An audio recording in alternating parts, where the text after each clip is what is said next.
Olá a todos, sejam bem-vindos. Hoje estou acompanhado por Juris Kofner, economista e assessor de políticas econômicas do partido político AfD na Alemanha, para discutir algumas das grandes mudanças sociais e econômicas que estamos vendo na Alemanha, que também estão resultando na transformação da própria política alemã. Então, para falar sobre isso, temos aqui Juris Kofner. É um prazer tê-lo aqui. Obrigado, Glenn, por me receber. Houve algumas notícias importantes na Alemanha recentemente sobre essas mudanças políticas. Primeiro, há apenas alguns dias, soubemos que o Alternativa para a Alemanha, ou AfD, apareceu em primeiro lugar nas pesquisas, tornando-se o maior partido político do país. E agora, há poucas horas, foi noticiado que as autoridades alemãs ou os serviços de inteligência decidiram rotular novamente o maior partido político como uma organização extremista de direita. Este é, novamente, o principal partido de oposição. E para muitos, isso seria interpretado como um primeiro passo para realmente banir o partido político. De fato, vemos políticos e também a mídia falando de forma bastante aberta sobre isso, sobre a necessidade, segundo eles, de banir o principal partido de oposição. Como podemos entender isso? Ou como você explicaria o que está acontecendo na Alemanha neste momento?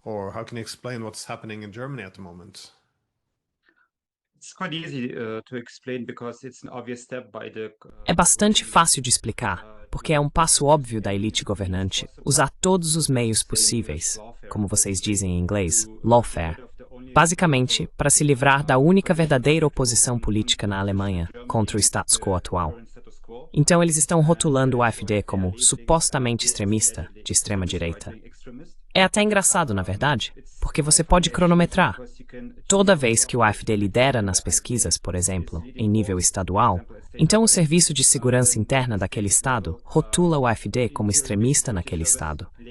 Agora, o que é novo é que fomos rotulados como extremistas de direita em nível federal. E como você já disse, agora somos, nas pesquisas, o partido mais forte, superando o partido CDU-CSU, o antigo Partido Conservador. Então o passo é bastante óbvio.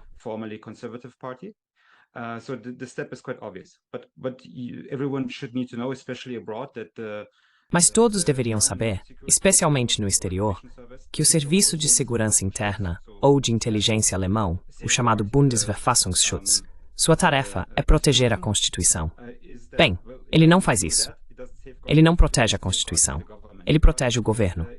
Porque a Alemanha é um dos poucos estados onde esse serviço é controlado diretamente pelo governo. E além disso, o chefe do serviço é eleito pelos grupos governistas no Bundestag, no parlamento. O chefe do serviço também presta contas diretamente ao Ministério do Interior, chefiado por Nancy Faeser. Ela é do SPD, o Partido Social Democrata. Ela é bastante declaradamente uma extremista de esquerda, pois já escreveu artigos para jornais da Antifa, que, por exemplo, são rotulados como organização terrorista nos Estados Unidos.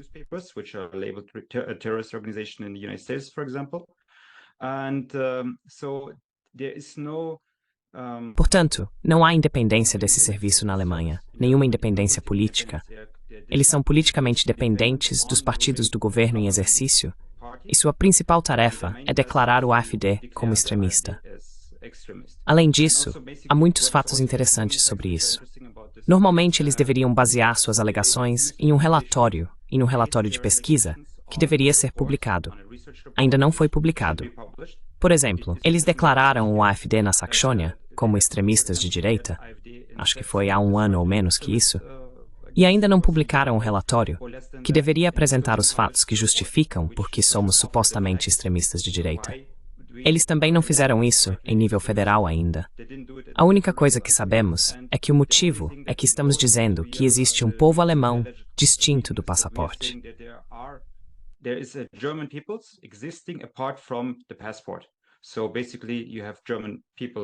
Basicamente, você tem pessoas alemãs que são alemãs porque possuem um passaporte alemão, e elas podem vir de qualquer país do mundo. Se têm um passaporte, são alemãs, e dizemos que isso é verdade. Ok, essa é a definição legal. Mas também existe uma definição etnocultural do que significa ser alemão, que acho que não preciso explicar para você, Glenn, ou para as pessoas que estão nos ouvindo. Isso é algo muito normal de se dizer. Não significa que achamos que outros povos valem menos porque dizemos que existem alemães étnicos. Mas é basicamente isso que dizem sobre nós, o serviço interno, os legisladores, sobre nós.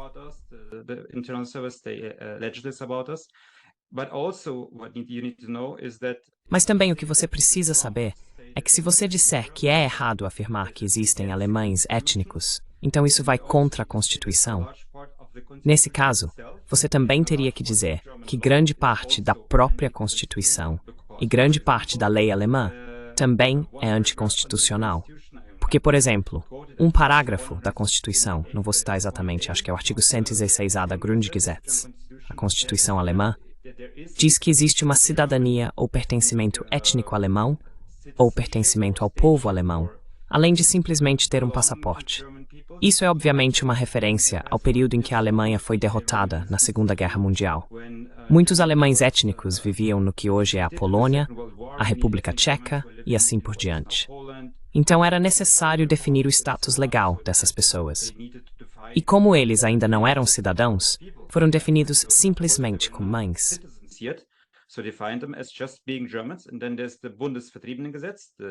E então há a Bundesvertriebenengesetz, a lei alemã referente aos alemães étnicos que tiveram que deixar sua terra natal. Essa lei, que ainda existe hoje, é a base para que muitos alemães étnicos vindos da Rússia possam solicitar a cidadania alemã. Essa lei define como alemão alguém que tem ancestrais alemães, que possui cultura alemã, fala o idioma alemão e declarou: sim, eu sou um alemão étnico. Esses são apenas alguns exemplos de como essa decisão é absurda. E é obviamente apenas uma decisão política para se livrar do único partido de oposição real. Porque nós somos, isso talvez seja a única coisa que eu gostaria de acrescentar, pelo menos, nós somos uma oposição ao sistema, porque queremos que muitas coisas sejam radicalmente diferentes. Por exemplo, também na política externa.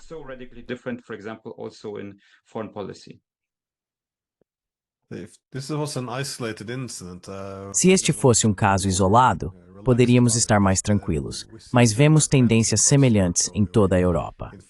Na França, o lawfare, como você disse, contra Le Pen, novamente, a principal oposição, impedindo-a de concorrer.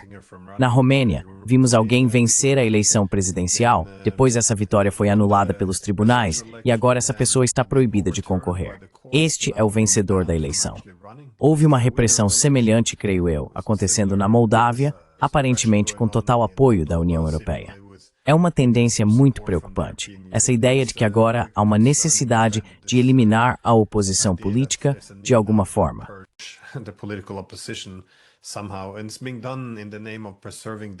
E isso está sendo feito em nome da preservação da democracia também, o que torna tudo bastante absurdo.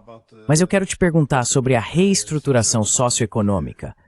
Bem, acho que podemos chamar assim, que está acontecendo na Alemanha, porque acho que é mais fácil começar pela economia, já que você é um conselheiro econômico e economista. Quais são as principais coisas acontecendo na Alemanha atualmente?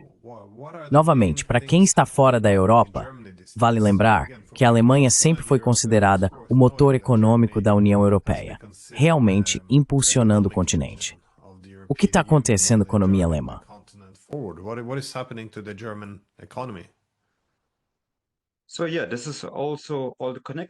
Então sim, tudo isso está conectado.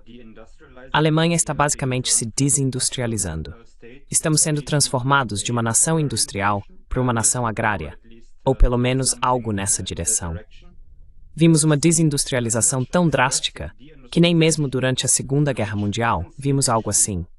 Os bombardeios da Segunda Guerra Mundial não tiveram um efeito tão prejudicial quanto o que temos visto nos últimos 5 anos. E você pode pensar, agora você está exagerando, mas quando você olha, por exemplo, para quantas pessoas só no último ano, trabalhadores industriais, perderam seus empregos. 120 mil, de acordo com estatísticas oficiais. 120 mil alemães que trabalhavam em empregos industriais perderam seus empregos, o que equivale a 10 mil por mês.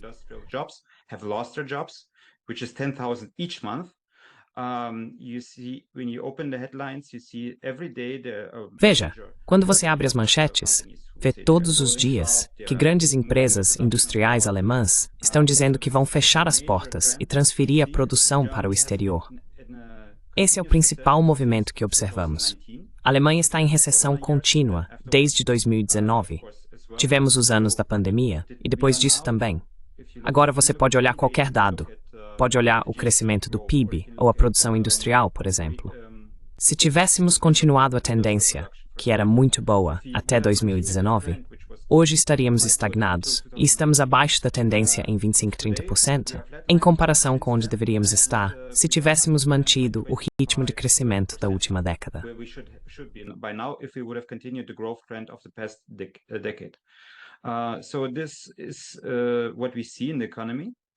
Então é isso que vemos na economia. E os motivos são bastante simples. O primeiro motivo, claro, é a política climática. O objetivo de todo partido governante na Alemanha, e é por isso que sempre digo que somos a única oposição real, é que eles querem descarbonizar a indústria alemã, a economia alemã. O que eles fazem? Eles introduziram preços de carbono muito rigorosos e altos, impostos sobre o carbono na Alemanha. Então, você tem um preço de carbono no aquecimento. Você tem um preço de carbono quando quer abastecer no posto de gasolina. Você tem um preço de carbono quando viaja de avião. Você tem um preço de carbono, basicamente na sua comida. Você tem em tudo. Você tem na indústria, claro. Você tem na produção de energia.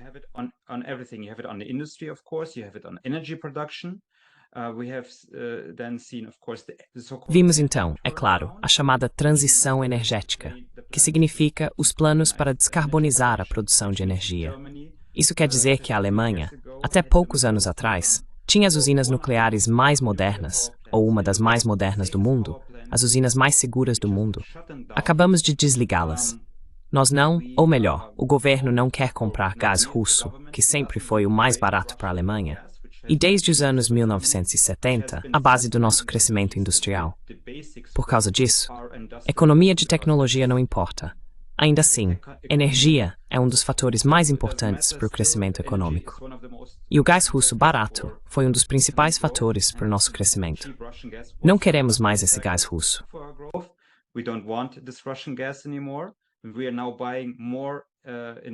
Agora, estamos comprando mais gás natural liquefeito dos Estados Unidos. Então, quando você importava 40% do seu gás da Rússia em 2019, agora são 45% de gás natural liquefeito dos Estados Unidos. O Nord Stream 2, claro, foi bombardeado, destruído, e o governo não está fazendo nada para esclarecer quem foi o responsável. Não é supostamente, eles obviamente sabem quem foi, mas não estão interessados em descobrir para o público. E nós, claro, também estamos abandonando as usinas de energia a carvão. A Alemanha tem uma das maiores reservas de lignito. Não é o melhor tipo de carvão, mas ainda assim estamos basicamente no mesmo nível da China nesse aspecto, em termos da quantidade que temos no solo. Não queremos usar isso.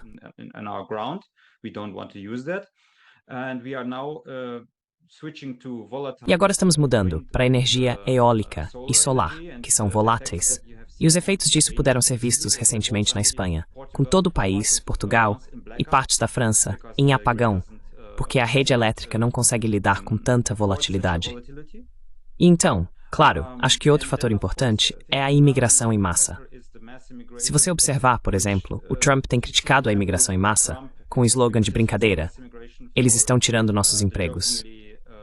Ou seja, os mexicanos e outros estão ocupando empregos baratos.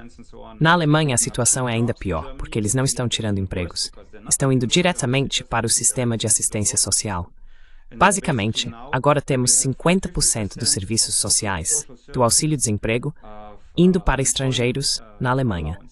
22 bilhões de euros por ano, além de talvez mais 10 bilhões de euros para requerentes de asilo.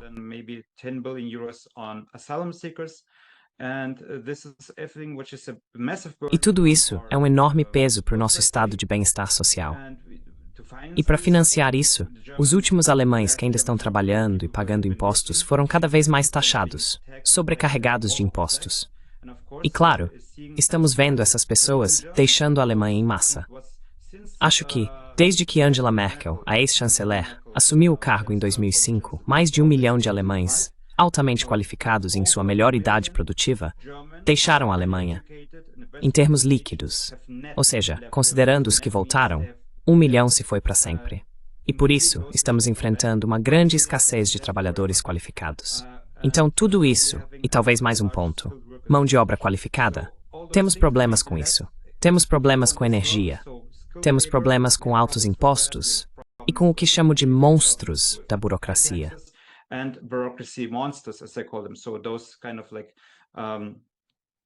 Então, esse tipo de coisa, como o CBAM, Mecanismo de Ajuste de Carbono na Fronteira, por exemplo, que é um grande problema para exportação e importação, ou, por exemplo, a chamada Lei da Cadeia de Suprimentos que temos na Alemanha, toda essa burocracia está matando nossa economia. Pesquisas recentes do Instituto IFO, um dos maiores institutos de pesquisa da Alemanha, estimaram o custo da burocracia para a economia em 146 bilhões de euros por ano, o que representa cerca de 7% do PIB. Então isso é enorme. A Alemanha está se autodestruindo. O governo alemão está matando nossa própria economia. Temos visto uma grande desindustrialização, pessoas deixando a Alemanha, e a culpa é do nosso próprio governo. Estamos fazendo isso conosco mesmos.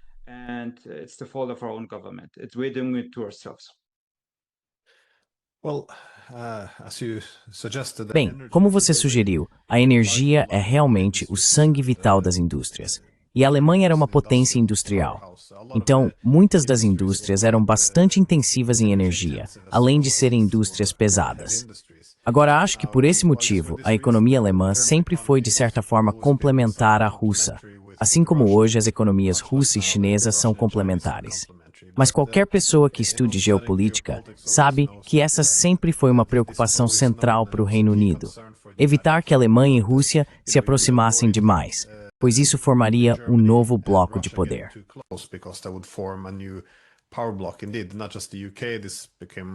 De fato, não foi só o Reino Unido. Isso também se tornou uma questão central para os Estados Unidos. Então você pensaria que isso seria, bem, acho que na sua opinião, a Alemanha precisaria restabelecer alguma conectividade econômica com a Rússia, como algo necessário para sair desse problema. E não apenas reviver a Alemanha, mas também reviver a Europa. Porque ao invés disso, estou vendo, sabe, o próximo chanceler na TV argumentando que a Rússia não atacou apenas a Ucrânia, mas também a Europa.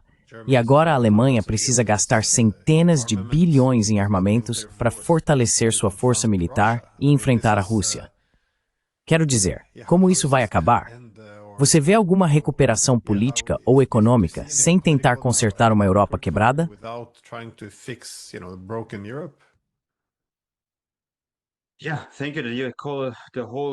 Sim, obrigado. Você chama toda a área de Lisboa a Vladivostok de uma Europa completa. Isso é verdade, porque a Rússia é de certa forma também parte da cultura europeia. Claro, ela é mais eurasiática do que apenas europeia, mas obrigado por dizer isso. Bem, claro, eu acho que esse é, como você disse, um dos principais objetivos dos inimigos de, digamos, concorrentes da independência alemã ou da força alemã, e também da força russa. Eles sempre tentaram minar a possibilidade, não deixar acontecer, de uma aliança entre a Alemanha e a Rússia.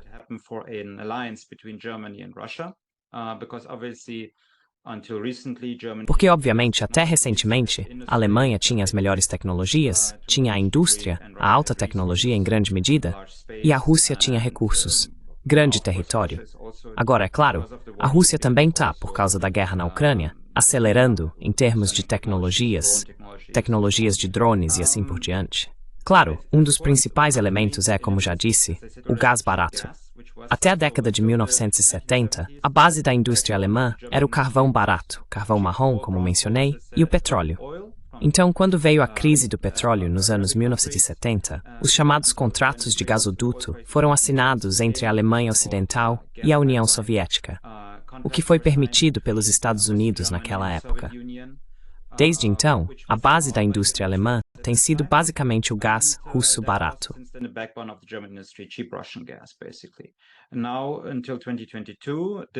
Até 2022, isso foi interrompido.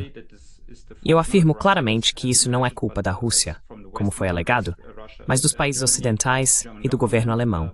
Porque a Rússia tentou várias vezes dizer: vocês podem ter nosso gás, mas precisam pagar em rublos, e como fomos sancionados, vocês têm que pagar em rublos.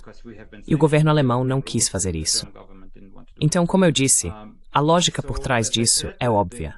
Os Estados Unidos, Trump nesse sentido, Biden também.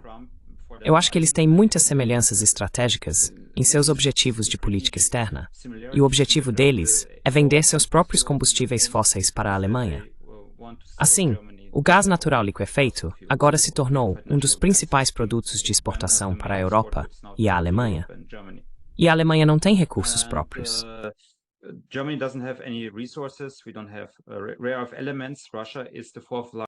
Nós não temos elementos de terras raras. A Rússia é a quarta maior, bem, não produtora, mas possui os quartos maiores recursos de elementos de terras raras. Ela tem os quartos maiores, junto com o Cazaquistão, recursos de urânio. E basicamente, claro, essa aliança, ou digamos uma normalização das relações comerciais e econômicas entre a Alemanha e a Rússia, seria um dos primeiros passos que um governo alemão, teria que dar se realmente estivesse interessado no benefício do povo alemão.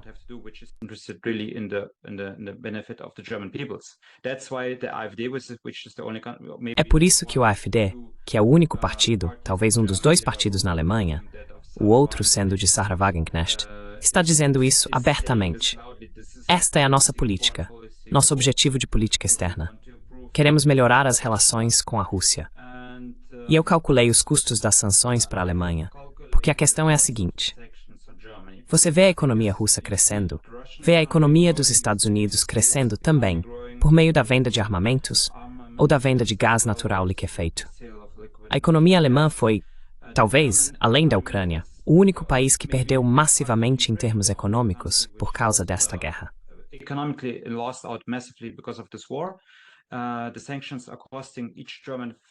As sanções estão custando a cada família alemã, um casal, cerca de 2.500 euros por ano. Isso inclui transferências financeiras e fiscais para a Ucrânia, o embargo energético e também os custos, por exemplo, com refugiados ucranianos.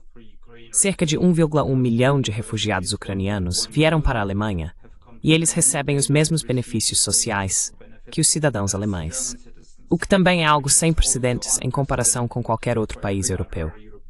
Portanto, 2.500 euros por família tem sido o custo dessas sanções. Por outro lado, se tivéssemos a normalização das relações com a Rússia, não teríamos esses custos.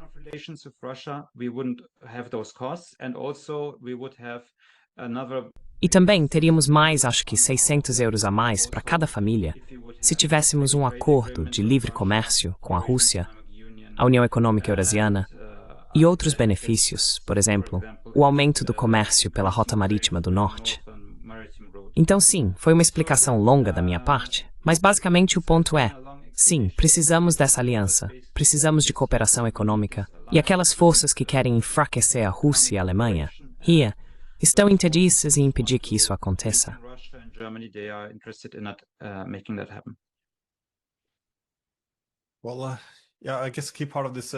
Bem, sim, acho que uma parte fundamental dessa cooperação econômica e também do comércio de energia tem sido, como sabemos, os gasodutos Nord Stream. Agora, não é segredo que os Estados Unidos queriam parar esses gasodutos há anos, chegando a impor sanções a empresas europeias que trabalhavam neles. E acho que todo mundo se lembra de Joe Biden, ao lado de Olaf Scholz, ameaçando que eles acabariam com o Nord Stream se a Rússia invadisse a Ucrânia. Claro, quando isso aconteceu, todos disseram, bem, só pode ter sido os russos. Eles obviamente destruíram seu próprio gasoduto, porque isso faz parte do manual russo. Não precisava fazer muito sentido, mas isso de fato foi usado na época para escalar ainda mais a guerra na Ucrânia.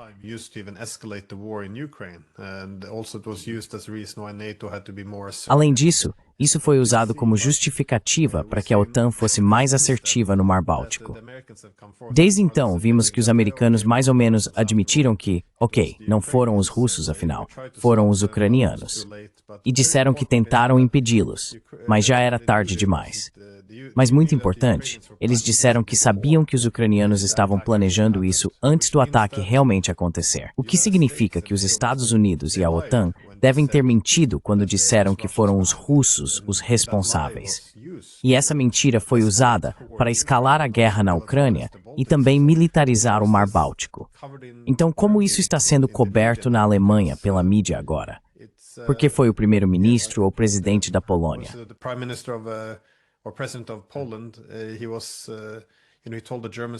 Ele disse aos alemães para ficarem quietos, quando, se não me engano, foi um chefe de inteligência que queria descobrir quais ucranianos estavam por trás disso. Disseram que os alemães deveriam pedir desculpas por terem construído o gasoduto em primeiro lugar. Como isso é abordado na Alemanha? Porque isso é realmente uma parte fundamental na destruição da economia alemã, já que não restam boas narrativas para nós.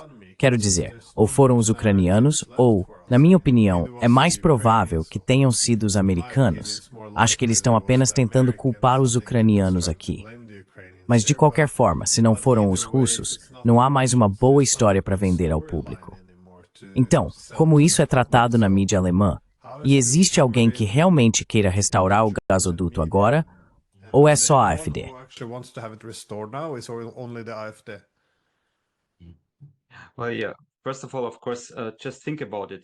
Bem, sim. Antes de tudo, claro, só pense nisso. Esse ataque não foi investigado por quanto tempo agora? 3 anos? Foi um ataque terrorista contra a nossa própria infraestrutura estratégica nacional. Então, isso é semelhante, comparável ao que aconteceu em 11 de setembro nos Estados Unidos. Muitos outros países teriam iniciado uma guerra ou invasão por motivos menores do que esse. E o nosso próprio governo, desde que aconteceu, não fez nada. Eles ainda estão investigando, supostamente. Claro, como sabemos por reportagens, Seymour Hersh e outros, que isso foi planejado com antecedência. Se foram os ucranianos ou os próprios americanos, não importa, porque os ucranianos, eu não acho que teriam feito isso sem pelo menos a aprovação implícita da CIA, NSA ou Pentágono.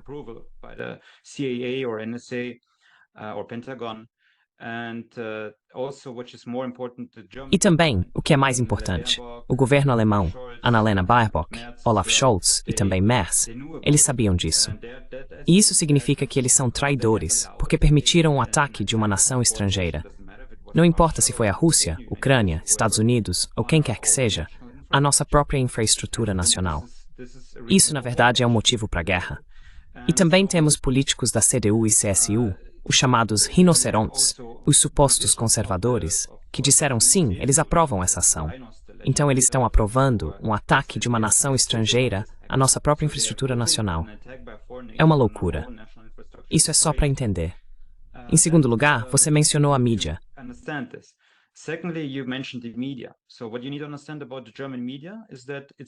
O que você precisa entender sobre a mídia alemã é que basicamente temos 2 tipos de mídia.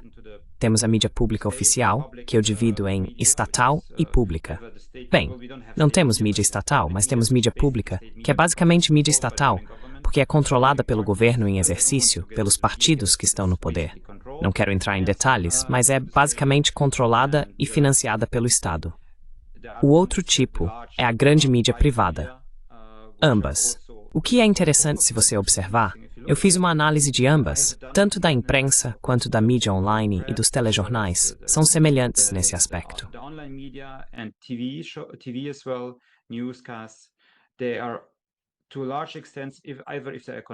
Eles são, em grande parte, controlados pelo nosso próprio governo, ou por organizações que têm um claro viés transatlântico. Não apenas um viés, mas um interesse evidente. Por exemplo, a ProSieben ou a Bertelsmann Stiftung, que é uma das maiores corporações, conglomerados de mídia na Alemanha.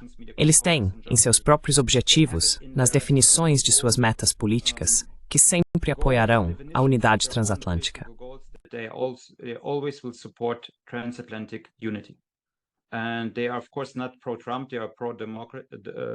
E eles, é claro, não são pró-Trump. Todos eles são pró-partidos democráticos. Todos os principais chefes dos departamentos, ou seja, as pessoas que decidem como abordar os artigos de política interna ou externa em todos os grandes jornais, de uma forma ou de outra, são membros de think tanks transatlânticos. Aspen Institute, German Marshall Fund, Atlantic Brook e assim por diante. Aliás, não é só a mídia, mas também as maiores corporações alemãs e os maiores partidos políticos. Todos eles, exceto o AfD. Todos são jovens líderes dessas organizações. Só para você entender, o que explica bastante o motivo pelo qual eles reportam de determinada maneira.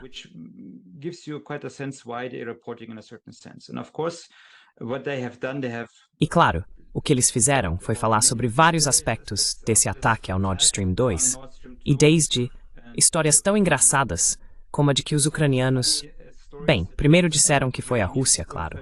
Depois, quando não conseguiram sustentar essa narrativa, porque, você sabe, Sikorski, o ex-ministro das Relações Exteriores da Polônia, disse: "Obrigado, Estados Unidos, por bombardear o Nord Stream 2."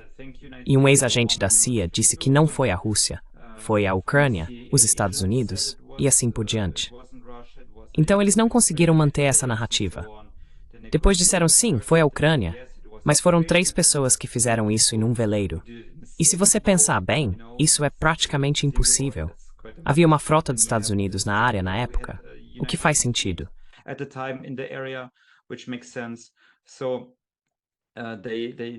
Então eles inventaram todo tipo de narrativa.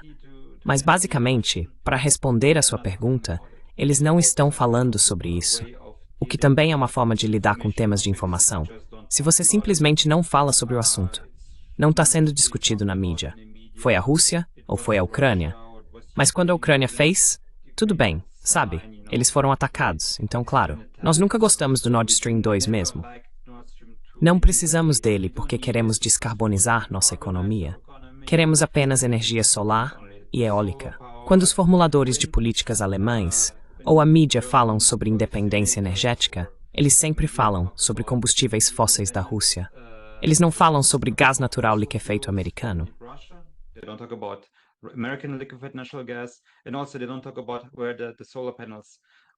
E também, eles não falam de onde vêm os painéis solares, ou os elementos de terras raras para a energia solar, ou turbinas eólicas alemãs, que é da China. Sim, 95% deles. Eles também não falam sobre isso. E então há uma pequena parte da mídia alternativa, como em muitos países, que obviamente cobre esse tema, mas não consegue alcançar a maior parte da população. Eles, claro, veem isso de forma diferente. Eles trazem esse tipo de reportagem. Temos muitos blogueiros. Agora, a questão é que, claro, o governo está tentando combater esse tipo de desinformação, sabe, fake news e tudo mais, porque essa nova forma de obter informações de blogueiros como você e da mídia alternativa é algo que eles ainda não conseguiram controlar.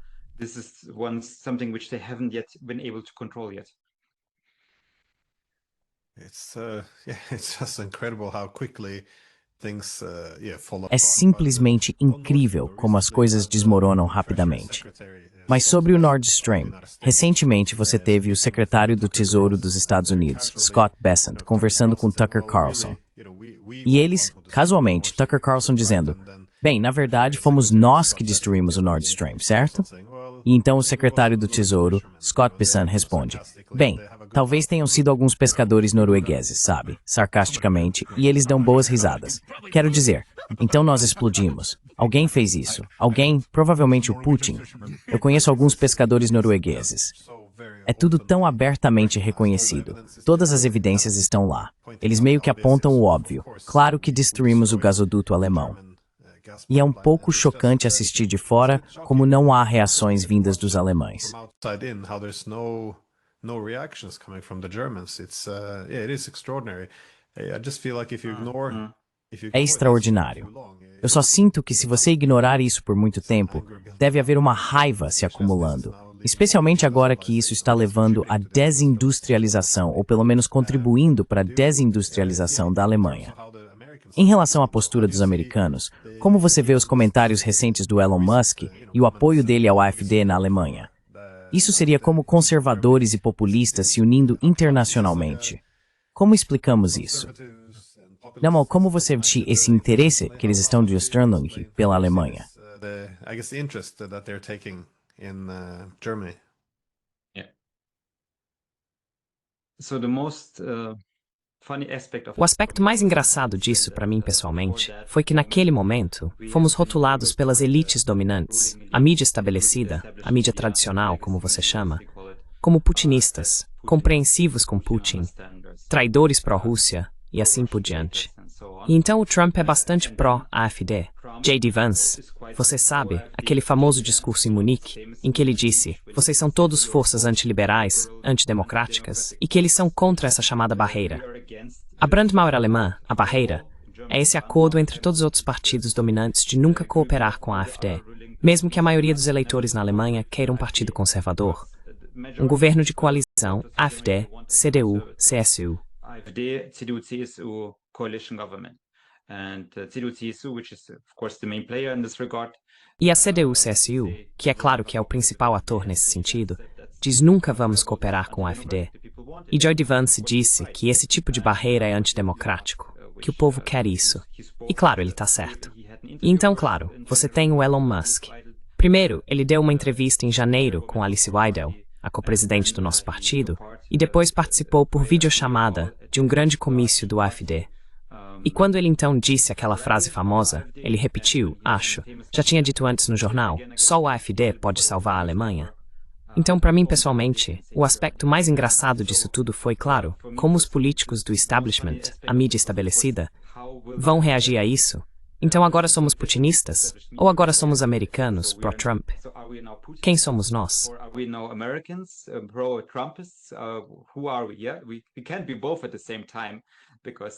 Sim, não podemos ser ambos ao mesmo tempo, porque eles sempre se autodenominaram os verdadeiros amigos dos americanos e a força política transatlântica na Alemanha.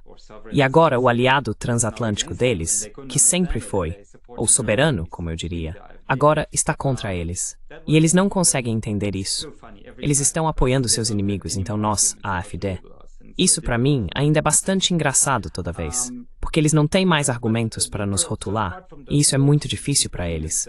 Mas, tirando essas piadas, o mais profundo é que eu acho, só para dar um passo atrás, basicamente eu acho que Trump e a elite republicana, digamos, os novos republicanos, os populistas nos Estados Unidos, em alguns aspectos, há problemas.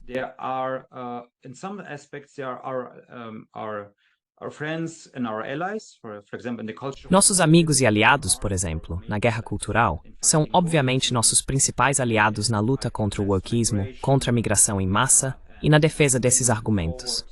Sendo ainda a nação mais forte do mundo, os Estados Unidos, se o presidente dessa nação diz que critica a imigração em massa, a Antifa, a agenda woke e a política climática, então é claro, temos um aliado forte nisso. Mas também, e foi o que eu disse talvez um pouco antes na nossa entrevista, Glenn, eu acho que os Estados Unidos e Trump ainda está, é claro, fazendo o que sempre prometeu fazer, que é colocar a América em primeiro lugar.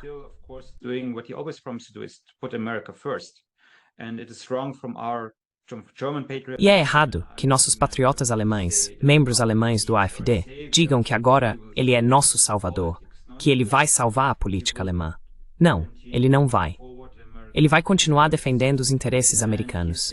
E basicamente, ele está fazendo isso de algumas maneiras de forma diferente, mas em outras de forma igual, promovendo os interesses transatlânticos americanos na Alemanha. Interesses econômicos. Então, se a Alemanha tiver que comprar gás liquefeito americano em vez de gás russo, isso é perfeito para o Trump, porque obviamente ele quer apoiar essa parte da economia dele.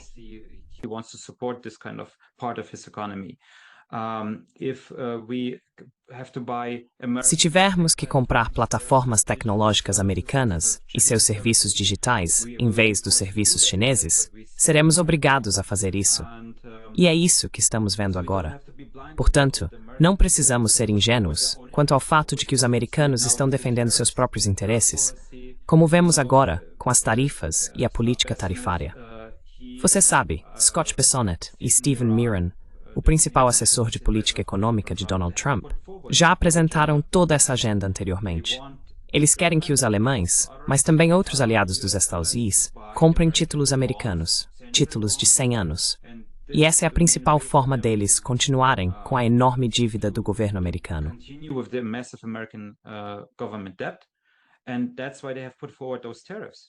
E é por isso que eles impuseram essas tarifas apenas como uma moeda de troca, para que a gente diga, ok, chegamos a um acordo sobre desvalorização cambial, chegamos a um acordo sobre as tarifas, mas temos que comprar títulos do século americano para financiar a dívida deles.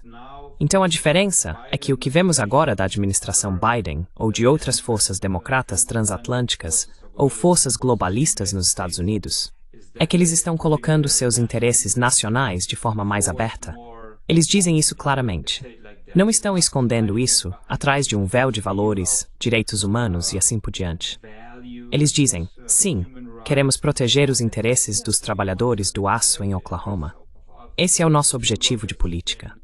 In Oklahoma, that is our policy goal. And if Germans have to buy American... E se os alemães tiverem que comprar aço americano ou deixar de vender seu próprio aço para os Estados Unidos, então é isso que vai acontecer. Portanto, precisamos ser abertos e entender isso nesse sentido. Novamente, eles são nossos amigos e aliados na guerra cultural, mas quando se trata de questões políticas de soberania e prosperidade econômica, os alemães precisam entender que temos que seguir nosso próprio caminho. Esse caminho envolve, em parte, uma reforma da União Europeia. Também envolve, pelo menos parcialmente, a normalização e melhoria das relações comerciais e econômicas com a Rússia e a China, é claro. Mas também reconhecemos que os Estados Unidos são um grande mercado para os exportadores alemães e queremos relações boas, normais e mutuamente benéficas com os Estados Unidos. No entanto, a maneira de alcançar isso é o problema.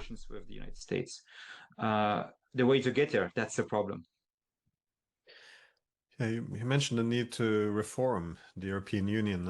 Você mencionou a necessidade de reformar a União Europeia, e isso me leva diretamente à minha última pergunta. Porque os desafios que ocorrem na Alemanha não são, obviamente, isolados ou exclusivos da Alemanha. Vemos problemas semelhantes em toda a Europa atualmente. Então eu gostaria de saber qual você considera o principal desafio para a União Europeia diante do que está acontecendo. E, além disso, que tipo de reformas poderiam ser feitas para realmente mudar parte dessa situação? Sim, eu acho que o mais importante, o mais... So I think the most important, the largest deficit of the O maior déficit da União Europeia, em sua forma atual, é o déficit democrático. Os povos dos Estados-membros não têm voz direta nas decisões tomadas no nível dos chefes de Estado e da Comissão Europeia.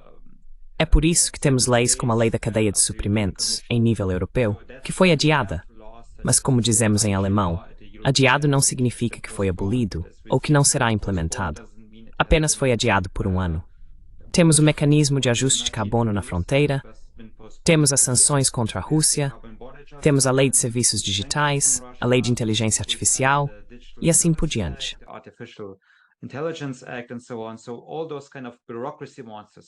Então, todos esses tipos de monstros burocráticos, todas essas agendas políticas, ou, por exemplo, na Alemanha, um tema político quente, tem sido a lei que obriga os proprietários de imóveis a basicamente arrancarem seus próprios sistemas de aquecimento movidos a combustíveis fósseis, gás, óleo, e substituí-los por bombas de calor muito caras e ineficazes, por exemplo.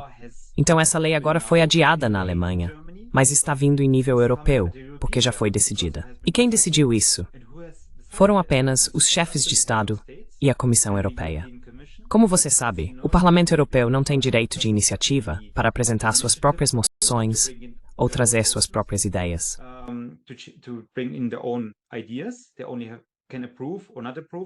Eles só podem aprovar ou não aprovar, mas basicamente nunca deixaram de aprovar algo que veio da Comissão Europeia.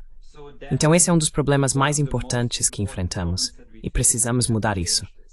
Mas também, além disso, ou talvez como último exemplo, claro, a imigração em massa, sobre a qual os formuladores de políticas alemães argumentam que não podemos recusar refugiados porque temos uma legislação europeia que nos obriga a isso. Bem, se você olhar para a Hungria, por exemplo, ou para a Polônia, vemos que não é bem assim. Vemos que esses países não fazem isso e ainda fazem parte da União Europeia. Mas tudo bem.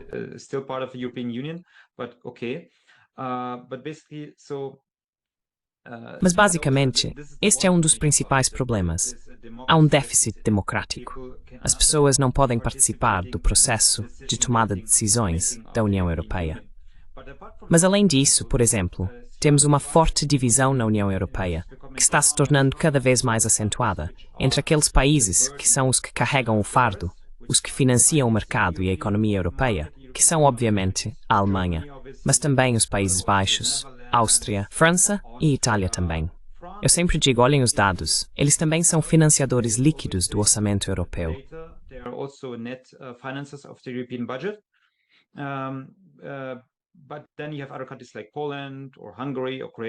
Mas então você tem outros países, como Polônia, Hungria ou Croácia, que são beneficiários líquidos. Assim, a Alemanha paga todo ano cerca de 20 bilhões de euros em transferências líquidas para a União Europeia. E, basicamente, o governo alemão não tem nenhuma maneira de mudar o que vem da União Europeia em termos de leis e legislações. Mas, mesmo assim, temos que pagar para que o sistema exista em primeiro lugar. Além disso, claro, como AfD, somos contra o euro, porque dizemos que o euro, com o sistema Target 2, que é basicamente o sistema de compensação de moeda na União Europeia, na zona do euro, significa que somos exportadores líquidos.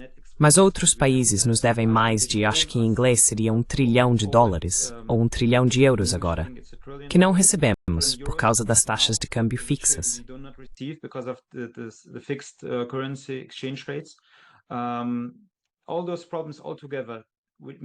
Todos esses problemas juntos tornam extremamente difícil para nossos países, e especialmente para a Alemanha, crescer.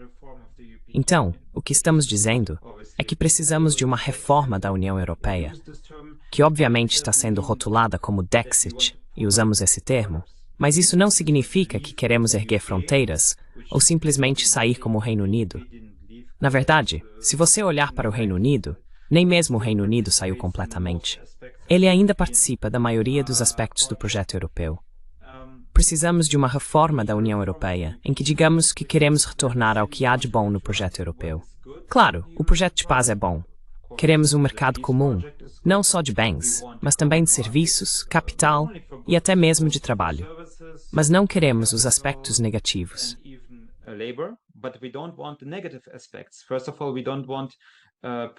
Em primeiro lugar, não queremos que a formulação de políticas seja decidida apenas de forma centralizada, de cima para baixo, pela Comissão Europeia e pelos chefes de Estado. Isso precisa ser reformado. Em segundo lugar, dizemos que não queremos pagar essas transferências para a política de coesão. Podemos financiar projetos conjuntos de pesquisa na União Europeia, ou podemos financiar uma patrulha de fronteira conjunta. Essas são coisas sobre as quais podemos conversar, mas não queremos financiar a corrupção na Croácia, que é basicamente o que está acontecendo agora. E não queremos participar de sanções se percebermos que essas sanções europeias prejudicam nossa própria economia. Sanções contra a Rússia ou contra a Síria, por exemplo. Queremos decidir por nós mesmos nas principais áreas de política, exceto o mercado comum. Isso funcionou mais ou menos bem nos 1990, e não há razão para que não possamos ter isso novamente. Isso é algo que queremos alcançar no futuro. In the future.